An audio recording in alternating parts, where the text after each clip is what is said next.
Assalamualaikum warahmatullahi wabarakatuh. Perkenalkan, nama Ibu Hinda Nopelianti, Ibu guru bahasa Inggris, dan sekarang Ibu akan membahas tentang materi pendidikan budi pekerti. Di sini apa yang dimaksud dengan pendidikan budi pekerti itu sendiri? Yaitu bimbingan atau pertolongan yang diberikan dengan sengaja oleh orang dewasa agar ia menjadi dewasa. Nah, di sini pendidikan itu sendiri ialah mengukuhkan sikap dan tata perilaku seseorang atau kelompok orang dalam usaha mendewasakan manusia melalui upaya pengajaran, pelatihan, proses, cara, dan perbuatan mendidik. Di sini ada beberapa tentang pengertian pendidikan budi pekerti secara konsepsional, yaitu mencakup 1. Usaha sadar untuk menyiapkan peserta didik menjadi manusia seutuhnya yang berbudi pekerti luhur dalam segenap perannya sekarang dan masa yang akan datang. Yang kedua, upaya membentuk pengembangan, peningkatan, pemeliharaan, dan perilaku peserta didik agar mampu melaksanakan tugas-tugas hidupnya secara selaras, serasi, dan seimbang.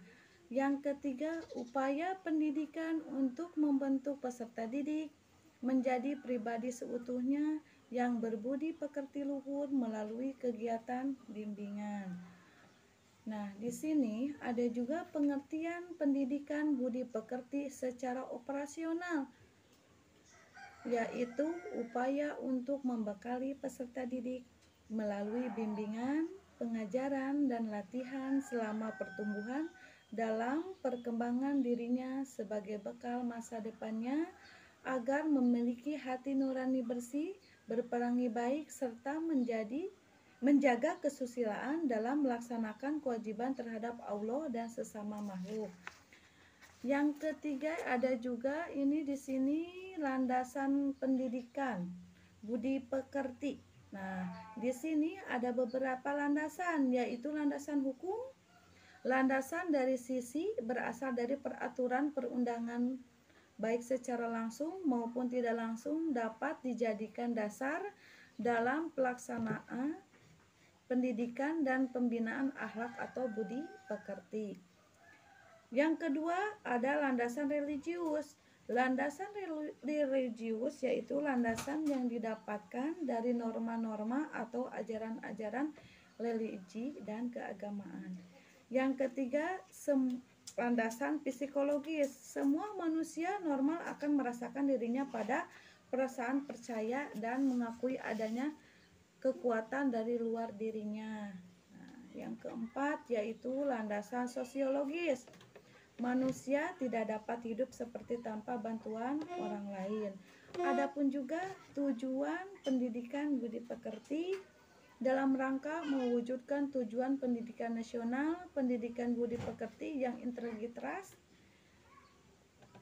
atau integrasi dalam sejumlah mata pelajaran dan tatanan serta iklim kehidupan sosial kultural dunia pendidikan secara umum bertujuan untuk memfasilitasi siswa agar mampu menggunakan pengetahuan, mengkaji dan menginternalisasi serta mempersonalisasi nilai, mengembangkan keterampilan sosial yang memungkinkan tumbuh dan berkembang akhlak mulia dalam diri siswa serta mewujudkan dalam perilaku sehari-hari dalam berbagai konten sosial budaya yang Bhinneka Tunggal Ika.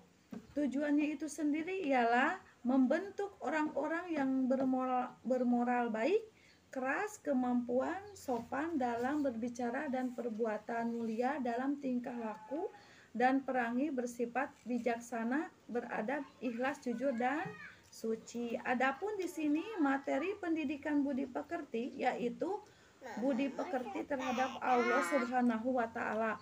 Budi pekerti atau akhlak terhadap Allah Subhanahu wa taala dapat diartikan sebagai sikap atau perbuatan yang seharusnya dilakukan oleh manusia sebagai makhluk kepada Tuhan sebagai Kholik. Yang kedua ialah budi pekerti terhadap alam. Maksud dari alam di sini adalah lingkungan seperti itu sendiri. Dengan demikian alam mencakup segala sesuatu yang ada di dalam manusia, baik binatang, tumbuhan maupun benda-benda tak bernyawa. Di sini juga ada faktor yang mempengaruhi pembentukan budi pekerti. Faktor yang mempengaruhi pembentukan budi pekerti akhlak merupakan penting yang berperan dalam menentukan baik buruknya tingkah laku seseorang. Adapun faktor yang mempengaruhi pembentukan akhlak, misalkan di sini ada naluri insting, yaitu naluri seperangkat tabiat yang dibawa manusia sejak lahir. Ada juga lingkungan alam. Lingkungan alam dapat menjadi aspek yang mempengaruhi dan menentukan tingkah laku manusia. Yang ketiga, lingkungan pergaulan. Masyarakat tempat tinggal individu berinteraksi. Nah, yang keempat, lingkungan keluarga, yang yaitu di mana individu tersebut dilahirkan, diasuh dan dibesarkan. Ada juga metode budi pekerti. Di sini bisa ada beberapa metode yang dapat digunakan untuk pendidikan budi pekerti. Ada juga satu, keteladanan. Proses pembentukan budi pekerti pada anak diawali dengan melihat orang yang akan diteladani. Misalkan guru dapat menjadi tokoh idola atau panutan bagi anak. Nah, di sini dengan keteladanan guru dapat membimbing anak untuk membentuk sikap yang kokoh. Yang kedua, metode pembiasaan. Secara etimologi, pembiasaan berasal dari kata biasa. Dalam kamus bisa diartikan dengan sedia kala atau sudah merupakan hal yang tidak dipisahkan dalam kehidupan sehari-hari. Di sini ada beberapa tentang metode lagi. Di sini ada metode nasihat dalam jiwa terhadap pembawaan untuk terpengaruh oleh kata-kata yang biasa ia dengar. Pembiasaan itu biasanya tidak tetap, oleh karena itu harus diulang-ulangi.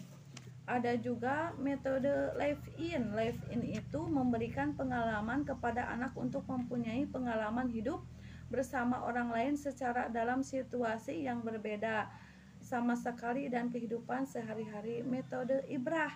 Ibrah adalah kondisi yang memungkinkan untuk sampai dari pengetahuan yaitu konkret kepada pengetahuan yang abstrak, maksudnya yaitu perenungan dan tafakur.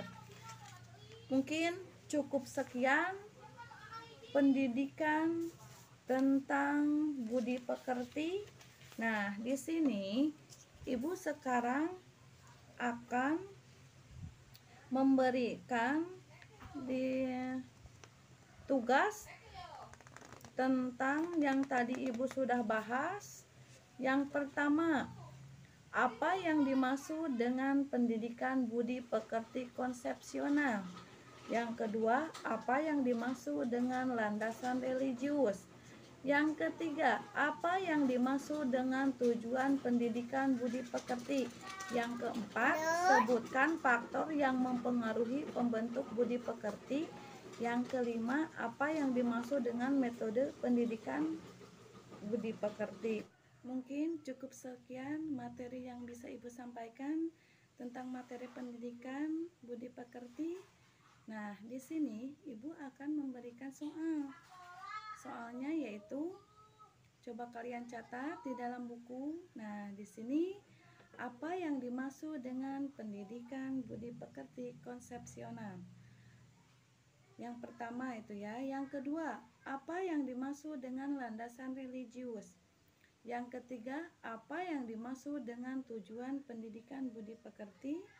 Yang keempat, sebutkan faktor-faktor yang mempengaruhi pembentukan budi pekerti. Yang kelima, apa yang dimaksud dengan metode pendidikan budi pekerti?